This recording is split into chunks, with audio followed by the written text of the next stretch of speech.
गिबियावनो आं नोंथांमोननि नैबे जिथु चेनेल्स गासैखौबो जोङो मिरु खौसेथि बर' सुबुं आफादनि जानानै गोजोननाय जासिबाय। दिनै नोंथांमोनहा जोंनिसिम फैनानै जोंनिफ्राय रादाब लाफैनायनि थाखाय। जायखिजाया नोंथांनि जिखिनि सोंलु बे सोंलुनि फिननाया ओरैबायदि जोङो गोबां समनिफ्रायनो साननानै दङमोनब्लाबो बेबायदि हान्थिथ'नो हायाखैमोन।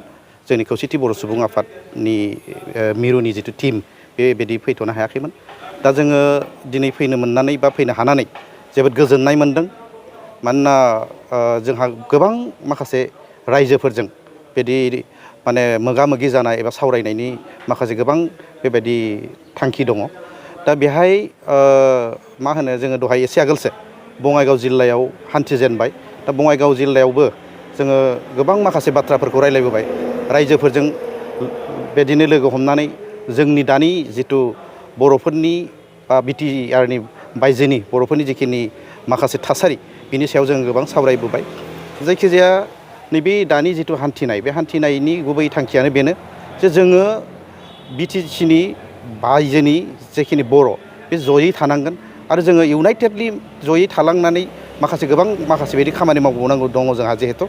दा बेखायनो जोङो नैबे दहाय जिथु नोंथांनि जिथु सोंलु बे सोंलु बायदि जोंहा नैबे माखासे मा होनो एजुकेसन लाइनाव प्लास आरो गुबैयै नैबे मा होनो बोथोर सोलायनायनि जिथु आबहावा बिनि सायाव जोङो बांसिन स्ट्रेस होनानै खामानि मावनो नागिरदों। दा खामानि मावनायनि आगोल जोंनो रायजोफोरखौ नांगोन। रायजोफोरजों ज' जाजाय थानानै जोङो रायजोफोरनो माखासे बाथ्राखौ बुंनांगोन। जों एजुकेसन लाइनाव जिहेथु गोबां खामानि मावनो गोनां दङ। जुदिअ जोङो माखासे हाबाफारियाव एसे एनै आवगायबोदोंब्लाबो जोंहा मावबावनांगौ जिहेथु थांखि दङ आरो गोबां बिदिनो मावबावलांनांगौ माखासे हाबाफारि दंबावो। बेनिखायनो जोङो दा गासै जिथु गं 22 जिल्ला जोङो हान्थिनो नागिरदों। जोङो गिबियावनो बङाइगाव फैबाय। नै दा जोङो बर्थमान धुब्रि जिल्लायाव दङ। बे धुब्रि जिल्लानि उननिफ्राय जोङो ओरै हान्थिलांनानै गासै सदियानिफ्राय लानानै गासै बेसेबां जोंनि जिल्ला दङ बे जिल्लायाव जोङो हान्थिनानै मोनफा मोनफा माखासे रायजोफोरजों लोगो हमनानै बिथांमोननि जिखिनि माखासे थासारि बेखौ जोङो एसे खबर लानायजों लोगोसे जोङो जोंनि उननि जिखिनि मावथांखिफोर बे मावथांखिखौ बोरै मावलांनो हायो बेखौ जोङो नाजालांबाय थानो नागिरदों।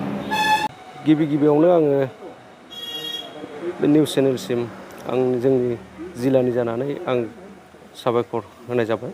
दिनै जोंनि धुबुरी जिल्ला खौसेथि बर' सुबुं आफाद दिनै जोंनो बाहाय मावथि जथुमा जादों आरो जोंनाव बाहाय मिरु आफादनिफ्राय नुजाफैदों। आरो जोङो जिथु खौसेथि बर' सुबुं आफाद हिसाबै जोंनि जि धुबुरी जिल्लायाव मोनफ्रोमबो गामियाव जिखिनि समस्या बे समस्यानि सायाव जोङो नोजोर होनानै जोङो मिरु आफादजों जगाजग लाबाय थादोंमोन। आरो दिनै मिरु आफादा जोंनाव नुजाफैनानै जोंनि मा धरननि बोरै जौगाहोनांगौ आरो फरायनायनि दिसावबो मा धरननि आवगायनानै थांनांगौ, दा बे खेथ्रआव जोंनाव गोबां जों सावरायदों। आरो मिरु आफादनिफ्राय जिखिनि जोंखौ बोसोन होलांदों जों बेखौ मिरु आफादसिम साबायखर होनाय थाबाय। आरो जोङो बे हिसाबै जि जोंखौ